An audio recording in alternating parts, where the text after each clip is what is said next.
बाबरी मस्जिद राम जन्मभूमि थी, शाही मस्जिद कृष्ण जन्मभूमि थी, ज्ञानवापी मस्जिद नहीं मंदिर था।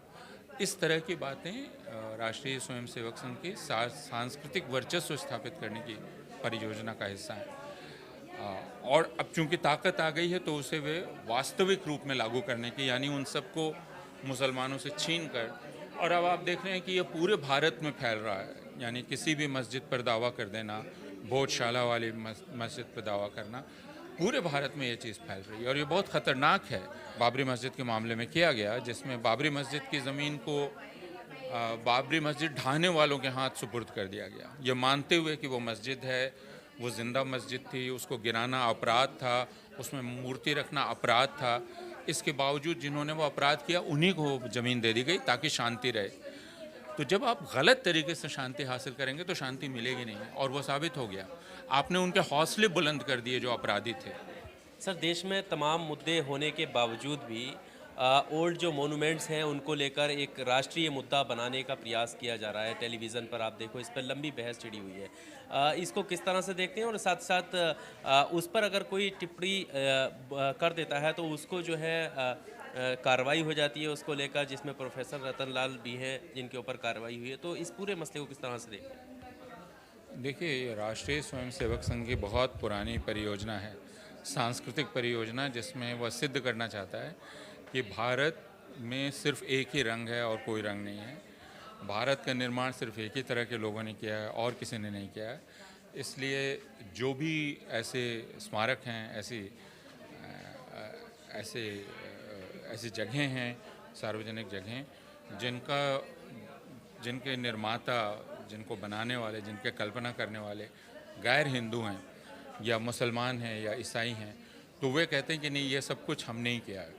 यह एक तरह की हीन भावना भी है, जिसमें आपने कुछ न किया हो लेकिन किसी और ने किया हो तो आप उस पर दावा पेश करने लगते हैं। और इसी वजह से, चूंकि यह एक सांस्कृतिक वर्चस्व भारत पर स्थापित करने का पुराना अभियान, पहले हम इसे मजाक में लेते थे, लेकिन अब ताकत आने के बाद इसको हकीकत में बदलने की कोशिश की जा रही है। जैसे ताजमहल पहले हिंदू मंदिर था, फिर कोई कहता है महल था, बाबरी मस्जिद राम जन्मभूमि थी, शाही मस्जिद कृष्ण जन्मभूमि थी, ज्ञानवापी मस्जिद नहीं मंदिर था। इस तरह की बातें राष्ट्रीय स्वयंसेवक संघ के सांस्कृतिक वर्चस्व स्थापित करने की परियोजना का हिस्सा है। और अब चूंकि ताकत आ गई है तो उसे वे वास्तविक रूप में लागू करने की, यानी उन सबको मुसलमानों से छीन कर, और अब आप देख रहे हैं कि ये पूरे भारत में फैल रहा है। यानी किसी भी मस्जिद पर दावा कर देना, भोजशाला वाली मस्जिद पर दावा करना, पूरे भारत में ये चीज़ फैल रही है और ये बहुत ख़तरनाक है।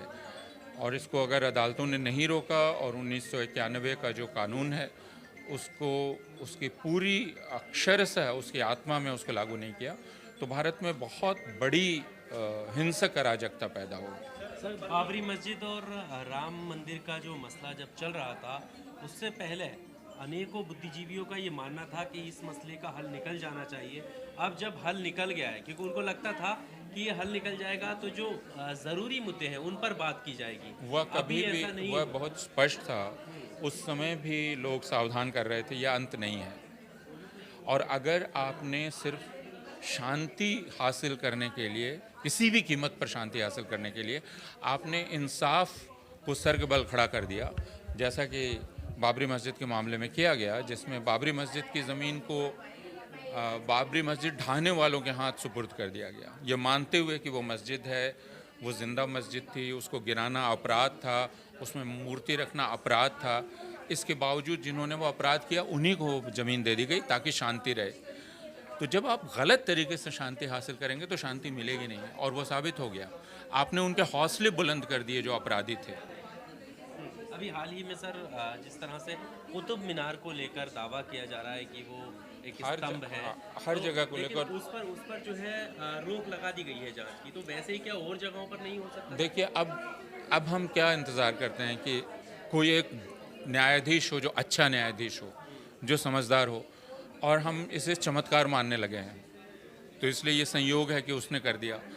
लेकिन जो नियम दिखलाई पड़ेगा वो वह है जो मथुरा में हुआ, जिसमें कहा गया कि नहीं, इस मामले पर विचार हो सकता है कि ये जो शाही मस्जिद है, इस इस पर फिर से विचार हो सकता है इसके चरित्र पर। वही काम जो वाराणसी में अदालत ने कर दिया और जिसको एक तरह से सर्वोच्च न्यायालय ने मान्यता दे दी, या कह के कि ठीक है कि हम चरित्र नहीं बदल रहे हैं, लेकिन चरित्र क्या है इसको जानना तो चाहते हैं।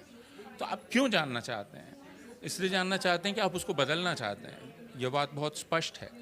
तो कुतुब मीनार पर अभी हम यह न समझें कि आखिरी बात कह दी गई है, और इसलिए हम सब लोगों को सावधान रहना पड़ेगा। और मेरी ये समझ है कि इसमें सर्वोच्च न्यायालय को एक नैतिक और संवैधानिक रुख लेना चाहिए। सर, एक स्टेटमेंट असदुद्दीन ओवैसी का काफ़ी वायरल हो रहा है और वो कह रहे हैं कि ये स्टेटमेंट जो है वो काफ़ी द्वेष पैदा कर रहा है। उन्होंने कहा है कि मुग़ल हमारे नहीं है, मुग़ल की जो पत्नियां थी जिनसे उन्होंने शादी की थी वो किनकी थी, उनको पहले देखने की ज़रूरत है। अब मैंने वो वक्तव्य पढ़ा नहीं है, लेकिन मुझे इसको लेकर बहुत आश्चर्य होता है कि ऐसा जब भी कुछ होता है तो हमारे पास सिर्फ एक नाम है असदुद्दीन ओवैसी का, जिसको लाकर असली मामला जो है, जो असली अपराधी हैं, ज्ञानवापी मस्जिद में जो विवाद पैदा कर रहे हैं, जो मथुरा में विवाद पैदा कर रहे हैं, जिन्होंने बाबरी मस्जिद का विवाद पैदा किया, वो सब हिंदुत्ववादी गिरोहों के लोग हैं। हमारा ध्यान वहाँ न रहे, इसलिए हम ओवैसी की बात करना शुरू कर देते हैं। मैं उस पर कोई टिप्पणी ही नहीं करना चाहूँगा, है ना, क्योंकि उसके पहले इतनी गाली गलौज जिस तरफ से की जा चुकी है उस पर हम कोई बात नहीं करते हैं। परवीन तोगड़िया जो फॉर्मल चीफ थे बीएचपी, उन्होंने कहा 30,000 ऐसे मस्जिद हैं जो चिन्हित हैं। तो मैं तो कह रहा हूँ यह संख्या असंख्य हो सकती है, अनगिनत हो सकती है। जिसकी जो मर्जी आए वो कह सकता है कि यह मस्जिद नहीं है, ये मंदिर है। कल को कोई जाए और वहाँ कोई मूर्ति रख दे, उसके बाद अदालत चला जाए, कहे कि ये मूर्ति बहुत पहले से है, अदालत कहे कि हम जाँच करेंगे। इसका क्या जवाब है? इसका कोई जवाब नहीं है। यह एक तरह की क्षुद्रता है और एक आपराधिक मनोवृत्ति है। इसकी इजाज़त दी नहीं जानी चाहिए। तो सर, ये जुडिशरी, सुप्रीम कोर्ट, ये सब क्यों इस तरीके से रवैया अपनाए हुए हैं? क्या प्रेशराइज हैं क्या?